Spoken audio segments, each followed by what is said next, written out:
You ever play a game and get so frustrated that you quit and never play it again?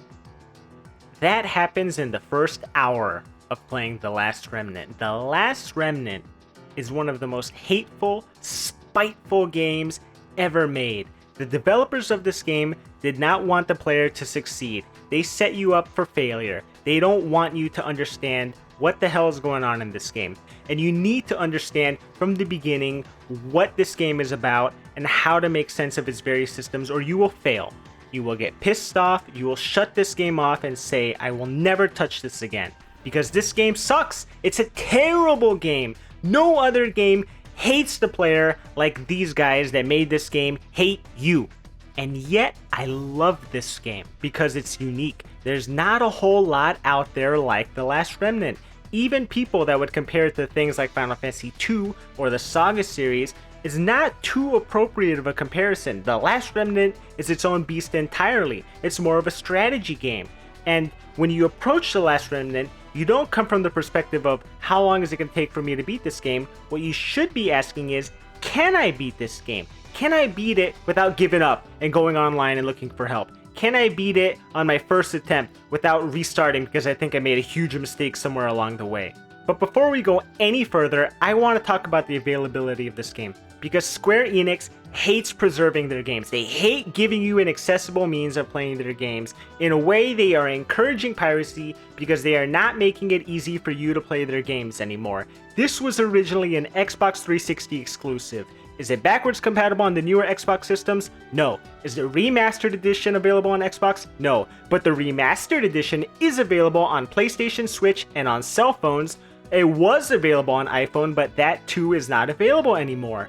There was a PC port released a year after the original Xbox release. That is also pulled from stores and you cannot purchase it anymore. The remastered edition, is that available on PC? Hell no.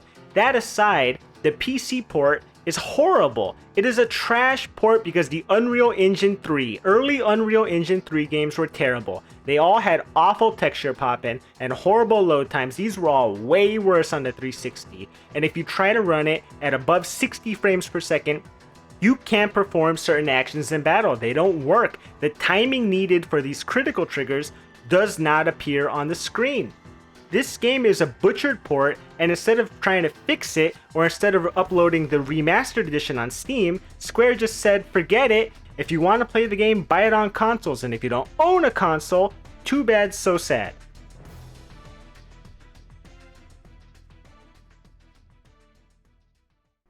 So here's where everything starts to fall apart. It's in the menus. You're given the ability to create your own teams. They're called the unions. And if you don't know how to create a proper team composition, and if you do not know how to develop your characters within that union, you will fail. This is the union board. Here is where you can change the formation for each of your groups. For this one, it improves the mobility of lead ranks. First of all, what the hell is mobility? Do you think that's the distance between you and the enemy, like how far you need to move? No, that's not it. What are lead ranks? Is that just the one that's glowing yellow? The first spot? Maybe lead ranks? The first two? No. What this actually means is that the first three positions within this particular formation, they get benefits to their speed stat, their turn order in battle. But if you notice, it says melee stance 3. There are different tiers within this formation that you can unlock depending on the units inside it. You can see to unlock melee stance 3, you need a special unit and a leader without special. What are these? These are attributes.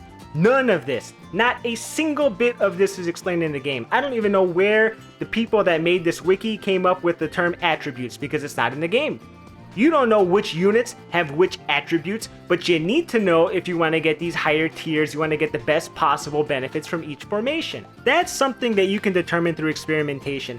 That's not too bad. What's bad is when the game doesn't explain mechanics. So here's one of the biggest issues with this game, battle rank or BR. You can see it in the upper right hand corner whenever you finish a battle. Battle rank is the overall strength of your team, but the enemies also have their own BR.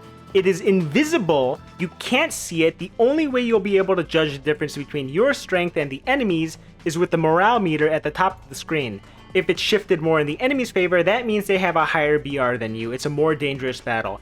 But as far as battle rank goes, the key to success in this game is managing your battle rank. You want to have your battle rank lower than the enemies at all times. Why? Because when you fight harder enemies, you get better stat gains at the end of battle. This game doesn't have a traditional level up system. It's similar to Final Fantasy II and the Saga series, where you get stat gains and you level up different skills depending on your actions in battle, how much damage you take, the strength of the enemy, and so on.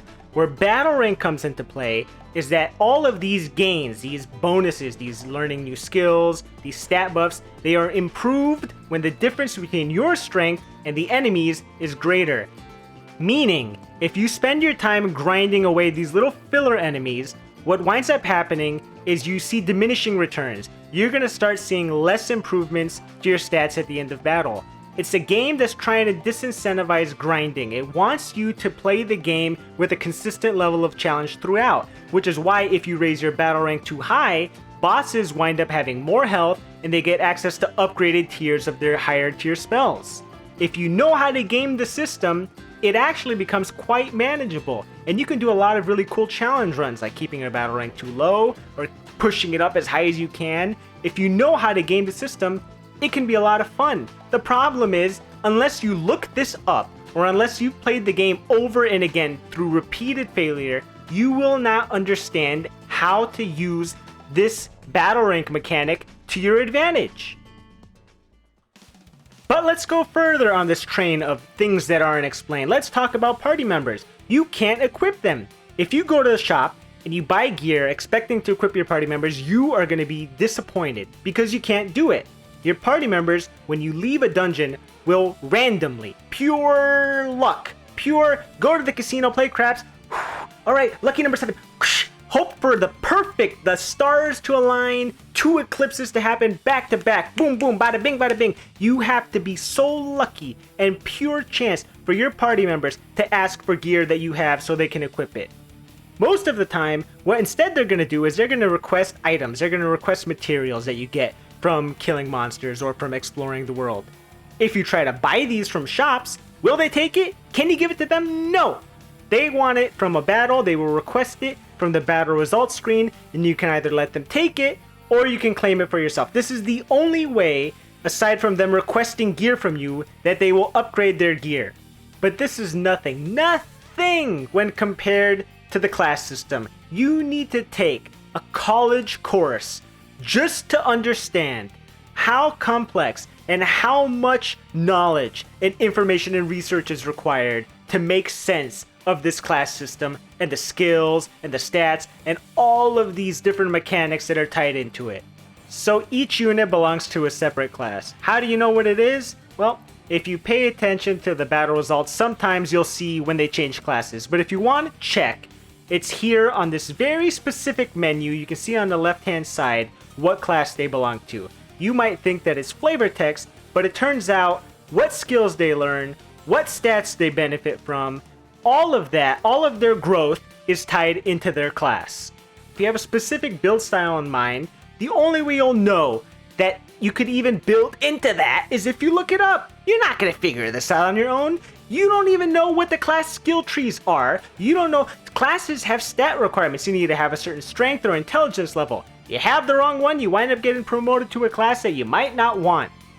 All of this could be remedied if there was just a simple skill tree or a class tree, something so you could visualize, okay, I'm going to plan this out. Right now, I'm a monk, and if I stay in this course, I will eventually promote into a swashbuckler. I just got to get my strength high enough. You don't know that you can even promote into a higher tier. What's the higher tier? What benefits does that come with? You don't know. Show me. Show me. Why is this hidden? Why is so much of this game hidden? There's a difference between pausing the action and holding your hand and telling you every single last detail of the game. I'm not asking for that, but at least give me some sort of reference. Give me some sort of like dictionary. Let me look up what these terms mean. I don't know what in the hell an Axeman is. Is that good? I don't know. Do I learn anything from it? I don't know. Why do you hide? Why? I don't know why this game withholds so much information from the player. I guess it wants you to experiment, but there's a difference. There's a difference between controlled experiments and chaos. We didn't even get into the battles yet. The battles are pure chaos. So you can't see turn order in battle. You can't see the overall speed of each union. So you have to guess. You have to hope you get lucky. You have to hope that you pick the right unit to deadlock. Because if you didn't, an enemy can come out of nowhere, flank you, and kill your unit. That's why this game at times feels like luck. Because you can't see, there's no battle predictor, there's no indicator to see if an enemy, what they're going to do. Are they going to target you? Are they going to flank you? Are they going to try to interfere with another group? You don't know. Not only that, in battle, you have these list of actions. Sometimes you want to heal. Actually, I lied. You always want to heal. You're basically always healing in this game, but sometimes some healing actions that you get break deadlock. When you break deadlock, an enemy can ambush you in what's called a raid lock. They deal huge damage, they'll probably kill that union, and they'll push the morale meter in their favor. Sometimes you don't have a choice. Sometimes the only healing command that you're going to get during battle is one that breaks deadlock. You only have these general commands. You can't specifically target. Sometimes you'll heal an ally union and you'll have leftover AP or resources and your AI can adapt on the fly to top your own health off. That happens sometimes. Don't count on it. In fact, sometimes you may just want to top off an ally, give them like one healing herb, and they may be 50 HP shy of hitting their max, and your AI companions will just top them off anyway. You don't have any control. It comes down to luck. I know a lot of people say that this is a luck-dependent game. You can control it to an extent, but at the end of the day, you really do just need to get lucky. There's nothing you can do to prevent an enemy from critting you or from all the enemies from swarming one particular union and killing them. There's just nothing you can do about that. You can die and go into the battle again the next time, use the exact same strategy, and hey, guess what? I won this time without a hitch. I didn't fail. It's a strategy game, and strategy requires a lot of forward thinking and a lot of planning. And yes, that is in this game. But once you are actually on the battlefield, once you're engaged in battle, it's down to luck. As for morale, it's not just the gauge of who has the advantage in battle, you or the enemy. It affects the amount of damage that you deal and receive, and the same for the enemy. Later on in the game, this becomes the single most important part of boss fights, the defining mechanic that will dictate your success. Because at low morale, you wind up taking monstrous damage and are less likely to get critical triggers. But for some fights in the game, especially earlier on, the morale doesn't really matter too much, no. What instead matters is luck. Luck matters the entire game, but especially in the beginning. Like, there's this part where you only have 2 playable characters, and you're put up against a boss fight, and you have no reason to ever believe that pulling out one of the characters from the party will somehow cause her to join in the boss fight with triple her health as a standalone unit.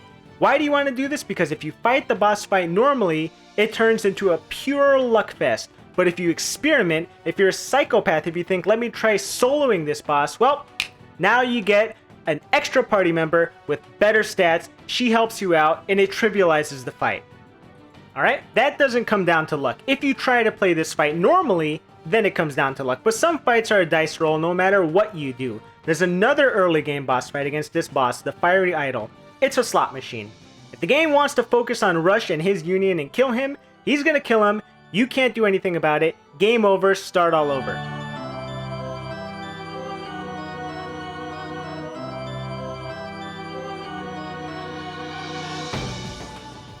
But let's say you go up against a group of enemies that are so far beyond what you can handle that you know you're gonna lose. Can you flee? No. You can soft reset and quit to the title, but the only way you'd even know that this was an option is if you look at the gamepad options on the main menu settings screen and you scroll all the way down to the absolute bottom. The game doesn't tell you that you have this option when you're playing the game. There's no pop-up, there's no tutorial, there's no reference manual. You need to quit the game to even see that this is an option on your controller. But to give the game some credit here, I actually really like the side quests in this game, and that's a good thing because side quests account for probably 70% of the game's runtime. If you skip them, you wind up missing a lot of these optional areas, a lot of these optional towns, and these side quests, they are oftentimes, they chain. As you progress through the game, you'll unlock the next tier, like it'll continue the storyline. And the best part of these side quests is whenever you accept them, it automatically teleports you to the area where that side quest takes place, and when you complete it, you automatically warp back to the town where you accepted that side quest. So there's very little filler running around. It's all very condensed, which I really appreciate. This game doesn't really like to waste your time. It's very good upkeep on keeping the focus on combat. On the other hand, a lot of the quests in this game are missable. At the end of what was Disc 1 for the 360 version, once you complete the boss of Disc 1, a whole bunch of quests wind up expiring, and none of this is explained. There's no time limit, there's no indicator to let you know which quests will expire. And these quests, like I said, they chain into quests later on down the line. So what happens is if you miss a quest, you can't do later quests in the game, and sometimes you can't get certain weapons, you can't get certain loot, you can't get access to certain areas and the treasure chests and the enemies that are there, you can't recruit certain characters, so it's like this avalanche. You make one small mistake, whoosh, it creates this huge slew of problems later on down the line.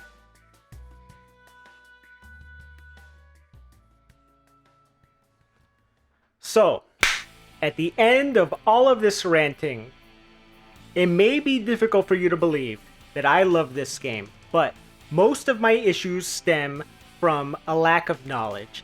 And the thing is, once you learn everything, once you start to absorb all this information, and everything starts to click, now you get it.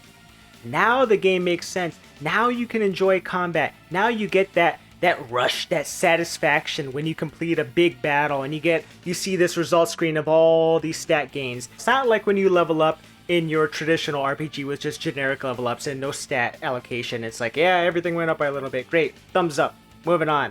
Didn't think about it. But this game, when you learn a new skill, it feels significant. When it happens in battle, you see this swirling effect around your character. You're like, ooh, what's this? You know, things like that. It gives you an incentive to looking forward to each battle. And it's also pretty cool that the world levels up with you as your BR rises. Some games have tried this kind of level scaling and it usually doesn't work that well. Final Fantasy VIII kind of rewards you for staying at level 1 and just abusing junctioning the whole time, and it makes the game super easy. Oblivion punishes you for leveling up the wrong skills, because no matter what, when you level up, the world upgrades. It introduces harder enemies that spawn in the world, but if you're not leveling up your combat stats, you're instead leveling up something like athletics or restoration magic, you wind up dealing no damage, and it becomes a pain in the ass. I know a lot of people dislike level scaling in Oblivion for that reason, but once you game the system, it becomes super easy. Some games, they go too far, like the Romancing Saga series. Minstrel Song has what's called event rank. And the more you fight in battles, the more the event rank goes up. And that affects which quests are available. But if you push it too high, you lock yourself out of the early game quests and can screw yourself over on the rewards. And that snowballs and makes the entire game harder. So kind of similar to The Last Remnant when you miss out on a side quest. But again, once you know how these games work, then it's not a big deal. And you know, Last Remnant, it has its own issues with battle rank, and people found optimal ways to abuse the system to maximize stat gains and keep your battle rank low. But at the end of the day, it's an RPG. If you grind, you can beat it. The numbers are everything. But the issue is that the game is just withholding too much information because it wants you to experiment. It has an old school mentality in that respect, in that finding out what does or doesn't work is supposed to be half the fun. And it is half the fun, but did you need to withhold this much information? There's a difference between holding my hand and not telling me the rules of the race. You know what I mean? Like, how am I supposed to play this game if I don't know what the rules are? I admire it for not holding my hand the entire time, but like even now, I don't know how many times I've played this game since it came out 15 years ago, and I'm still forgetting a ton of mechanics and need to look up information online. But once you get your hands on this systems, what you're left with is a unique game. It's not perfect by any means, but for people that like team customization and making the most out of the hands that you're dealt with in each battle, The Last Remnant is unlike anything else out there. So if you're up for the challenge, if you're up for something completely different, if you're tired of the tedium that you've seen with JRPGs for the past 30 years, if you don't want just another Final Fantasy, another Dragon Quest, if you want something, if you're willing to step out of your comfort zone and give this game a chance, I think you'll find something really special here.